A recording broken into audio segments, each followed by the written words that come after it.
DefSec 2022 podcast sponsored by Cisco. It is Cyber Wednesday.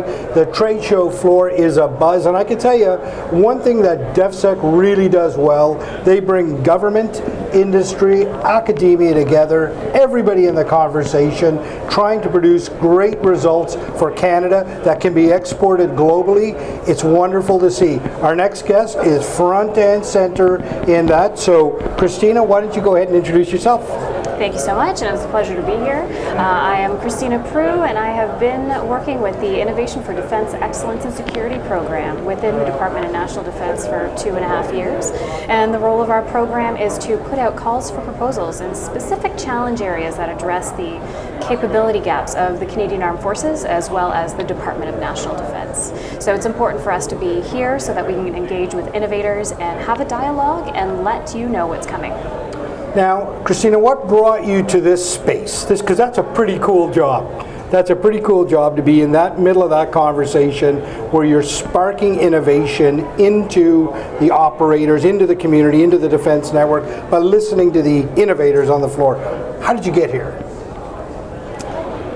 Well, the past 2.5 years have been rather difficult with a lot of engagement that's been done virtually. So finally, we're here on the floor and are able to have a dialogue face-to-face with everyone.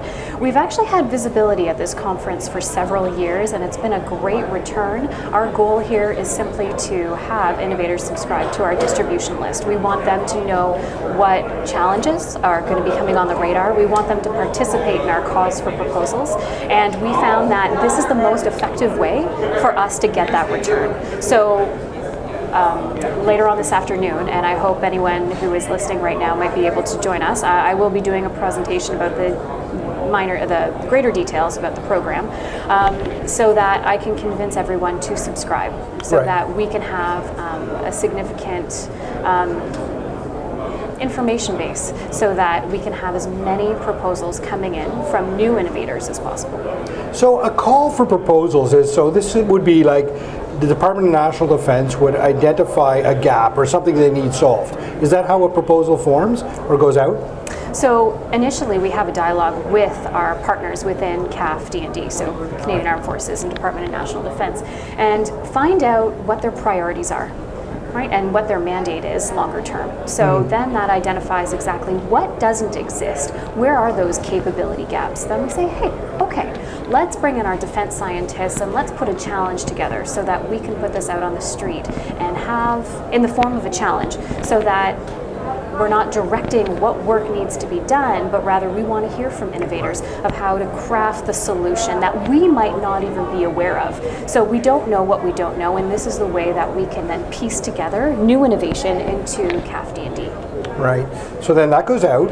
You put that, you publicize that on your websites and stuff, I'm sure, and then on your email chains and the like. And then the goal is to get as many people to respond as you can. Is that correct? That is correct. And what's the uptake like so far? It has been fantastic. Has it? Yes. Because there's a lot of innovators in Canada, right? There are a lot. So right now in our continuum, we have over 600 innovators who have active proposals, projects that have been funded. And in terms of our distribution list, we have the ears of over 6,200 subscribers. Wow. So that's a lot, and it has taken a long time to get to that number, but the number needs to grow. That's not enough. So every time that we go out for a call for proposals, and we'll be pushing out our 7th call for proposals in about a month's time, we really take a good look at how many proposals come in. We have proposals from large organizations, small and medium enterprises, even mom and pop shops. So we're open to all Canadian innovators. So it's not for a specific audience, we're open for all. Right. So somebody then puts out, they respond to your call, and you like what you see, or your team likes what they see. What would that look like beyond that step? So we have stakeholder groups. In terms of the program itself, we're an access to innovation program. So while we have defense scientists that are supporting us, we really want to make sure that our stakeholders are around the table. So it could be military members from the Army, Navy, Air Force, could be from special ops or intelligence.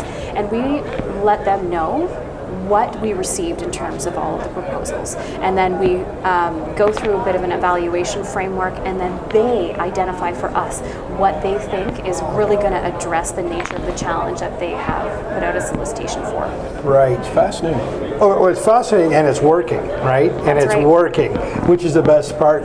And I love the fact that you described that that's a broad amount of people that you've already engaged, but you need a lot more. You want more. There's an appetite there for more innovators into the conversation. And I guess that's why you're here, right? Is to say, get on board with this, sign up to our email list, understand what our challenges are, and there's room in here for everybody. It's unbelievable. That's exactly right. Yeah. So that is why we're here, and so I definitely encourage everyone to come by the booth, flag us down, let's have a conversation. We want to get you subscribed to our mailing list, and also just take a look at the website.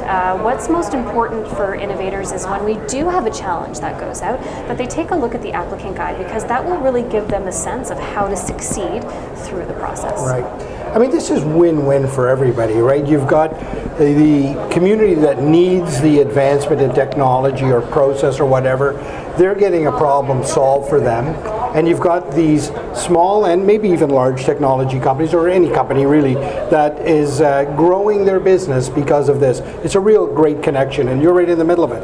And that's right, and it's amazing to see these projects and these technologies and solutions grow over time. So initially, the greater portion of the projects that we fund are at a low technological readiness level. We call it a solution readiness level, and then we invest it over the longer term. And now we have a lot of projects that are coming through the end gate that are at the stage of being at a demonstrable level, which means that we're doing exploitation. So inviting them to come to what we call a sandbox to show us the tech Right. that's available, and we provide them with real world feedback, or we then procure a very small amount of the solution that's available, and we get it into the hands of the stakeholders, so the Army, for example, so that they can test it out for themselves and integrate it into their own framework. Is that the ISC test stream? Is that what you're referring to? No, we have our own test drive, but Okay. very similar to the ISC testing stream. Right. And are those two connected? What you do in the ISC test stream, are those connected in any way?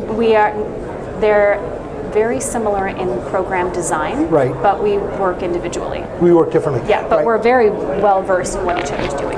Right, and that's working, right? So when the government tests it, gives the feedback, the company improves on it, the government may eventually buy it, but then there's that whole other piece where they perfect the solution and then they can export it globally. That's right. That's really win-win, right? That's correct. Yeah. So, Kristina, sorry, you and your team are doing an important job for this 100%. country, so I thank you.